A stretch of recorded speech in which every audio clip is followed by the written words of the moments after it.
그런가 하면요. 5월 18일을 앞두고 이틀 연속 호남을 훑고 있는 이재명 후보는요. 현장에서 어떤 분을 반기는 모습이 포착됐습니다. 가짜 보수 정당 안에서 진짜 보수 활동해 보려고 노력하다가 사실상 쫓겨난 김상욱 의원 어디 있어요? 박수로 환영해 주십시오.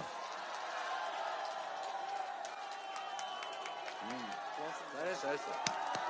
우리 이재명 후보님이 보수의 가치를 기준으로 했을 때도 공정사회 만드는데 가장 앞장서시고 실천하신 분입니다. 그래서 어떻게 보면 참된 보수주의자면서 또 참된 진보주의자입니다.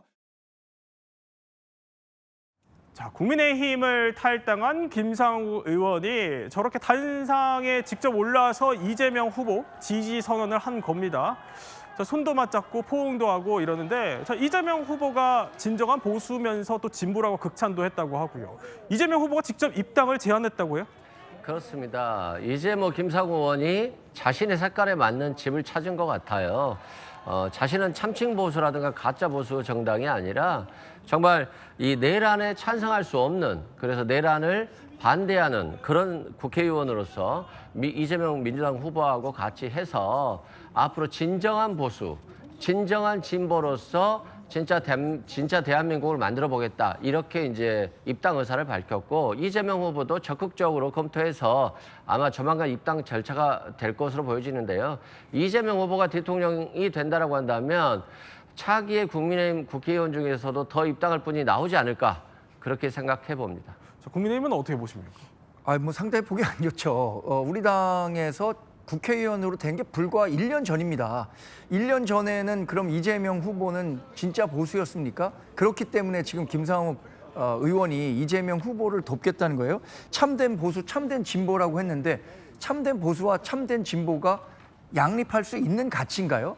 저는 그 김상욱 후보가 우리 당에 지금 갖고 있는 탄핵과 계엄과 관련해서 생각이 다르기 때문에 탈당했다는 거 이해할 수 있습니다. 그러나 지금 우리가 일종의 전쟁 같은 대선을 치르고 있는 국면에서 탈당한 지 이틀도 안 돼서 상대당 후보를 지지하고 있는 김상욱 의원의 행보에 대해서 김상욱 의원을 국회의원으로 만들어줬던 울산 지역구 의원 국민들은, 유권자들은 어떻게 생각할지 본인 스스로 한번 자문해 보시라, 이런 말씀을 드리고 싶습니다. 네, 지금 영상을 봐서는 상당히 이재명 후보 유세 현장 분위기가 좋은 것 같습니다. 이런 가운데 민주당은요, 오늘 국회의 모든 권한을 사용해서 사법 대개혁을 이루겠다, 이렇게 천명했습니다.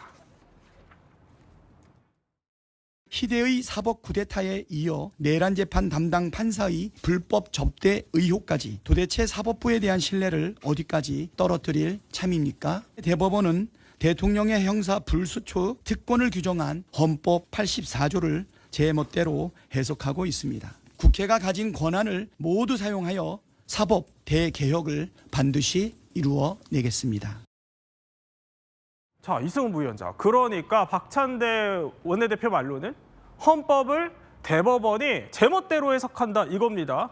이게 그럼 무슨 뜻이고 앞으로 뭘 어떻게 해야 하겠다는 거예요? 그러니까 헌법 84조에는 대통령은 재직 중 소추당하지 아니한다잖아요. 내란죄, 외환죄를 제외하고는. 그렇기 때문에 이 소추라고 하는 것은 기소뿐만이 아니라 재판 진행도 마찬가지다. 그래서 이재명 후보가 대통령이 된다라고 한다면 헌법 84조의 취지에 따라서 재판이 중단되어야 되는데, 마치 사법부가 중단해야 된다라고는 헌법적 해석을 하지 않고 그냥 각 판사들이 재판부에서 알아서 하면 된다라고 하고 있기 때문에 즉 헌법적 해석에 위반되는 해석을 하고 있거든요. 그래서 이건 결과적으로는 헌법재판소에서 해석을 해야 되는 것이 맞다라고 생각되고요. 트럼프 전 대통령도 많은 사건으로 기소가 되고 재판 중이었습니다만 검찰은 공소를 취소하고 법원은 재판을 중단시켰어요. 그건 트럼프에 대한 존중이 아니라 미국 대통령으로 당선된 대통령직에 대한 존중이고 대통령으로서 역할을 잘 해달라고 하는 것이기 때문에 헌법 84조의 취지를 대법원이 제대로 받아들여야 된다라고 생각합니다. 자, 정광진 대변인. 어쨌든 박찬대 원내대표는 이렇게 얘기를 합니다. 국회 권한을 모두 사용해서 반드시 사법 대개혁하겠다. 어떻게 들으셨어요? 지금 의사봉이 법봉보다 위에 있다는 인식을 그대로 보여주는 발언이라고 생각합니다.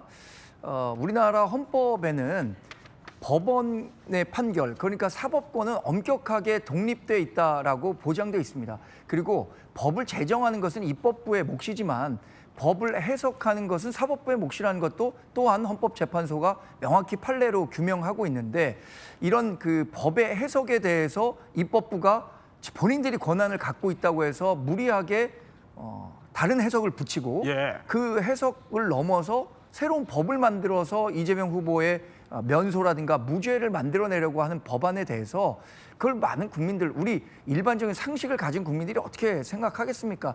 저는 다 이번 선거에서 분명한 민심이 드러날 거라고 생각합니다. 자, 두 당이 사법부를 둘러싸고 굉장한 이견을 보이고 있는데, 이런 상황에서 갑자기 헌재가 사심제 논란이 일고 있는 재판 소원 제도에 대해서요, 찬성 의견을 밝혔습니다. 자, 헌재가 왜 이런 입장을 냈고 이게 어떤 입장입니까? 네, 우선 이 재판 소원과 관련해서 조금 설명을 드리면 예. 이제 헌법 소원이라는 것은 뭐 공권력에 의해서 기본권이 침해가 되었는지 여부를 따지는 제도고, 이제 헌법재판소법에 의하면 여기 그 대상이 되는 그 대상에서 법원의 재판은 또 예외로 빠져놓도록 규정을 하고 있습니다. 근데 이 규정을 삭제를 해서 이제는 법원의 재판에 대해서도 기본권 침해 여부를 따질 수 있는, 그러니까 이른바 재판소원 제도를 시행을 하자라는 그런 이야기가 나오고 있는 상황인데, 헌법재판소에서 지금 말씀하신 바와 같이 여기에 대해서 찬성하는 입장을 밝혔습니다.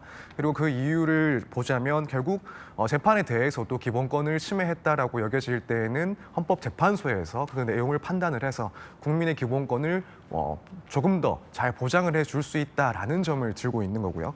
기타 다른 국가에서도 이런 제도를 시행하고 있는 곳들도 있고, 나아가서는 추가적인 구체적인 의견까지 냈습니다. 예를 들어 대상에 대해서 남용 가능성이 있으니 확정 판결에 대해서만 허용을 하자라거나, 혹은 법원이 이제 헌법재판소의 그런 판단을 따라야 한다라는 기속력 규정도 두자, 이런 구체적인 추가 의견까지도 내놓은 사항입니다. 일단 헌재의 입장처럼 국민의 기본권을 보장을 더 잘할 수 있다라는 측면도 분명히 고려가 됐긴 했을 건데, 이제 한편으로는 사실 헌법재판소의 제도가 시행되고 나서 대법원과 이제 헌법재판소 이 사이에서 미묘한 신경전이 있었습니다. 그래서 어느 기관이 과연 이 사법제도에 있어서 가장 높은 권위를 갖고 또 높은 그런 법원인지에 대해서 일종의 신경전이 있어 왔다라고 알려지고 있는데, 결국 이렇게 법원의 재판에 대해서도 헌법재판소가 다룰 수 있게 된다라고 한다면 헌법재판소가 아무래도 그 권위가 더욱 강화되는 측면이 있기 때문에 이 점 역시도 좀 고려가 되지 않았을까 생각이 됩니다. 자, 그러니까 헌재가 사실상 취지에 공감을 한다. 그러니까 사실상 찬성 의견을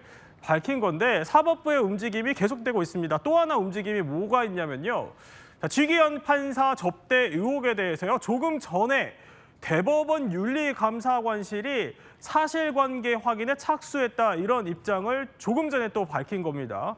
자, 일단 민주당 쪽에서는 이남희 기자, 사진을 좀 직접 공개하지 않고 이거 법원에 제공하는 쪽으로 가닥을 잡았다고 해요? 왜 그런 거예요? 일단 제가 두 가지 의도로 볼 수 있을 것 같습니다. 지기현 판사, 바로 윤석열 전 대통령의 내란 우두머리 혐의에 관련한 재판을 맡고 있죠.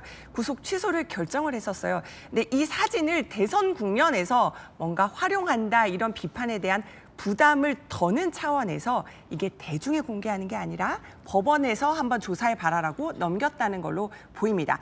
두 번째 의도는 뭐냐면요. 지금 대법원에서도 지금 사실관계 확인에 착수했다는 거잖아요. 그러니까 민주당의 속내를 들어보면 이렇습니다. 결국은 지기현 판사가 이 윤석열 전 대통령 내란 우두머리 재판에 대해서 손을 뗐으면 좋겠다. 그러니까 재판에서 배제되고 결국은 감찰 착수해서 다른 재판관으로 바뀌었으면 좋겠다라는 속내가 깔려 있는 것으로 보입니다.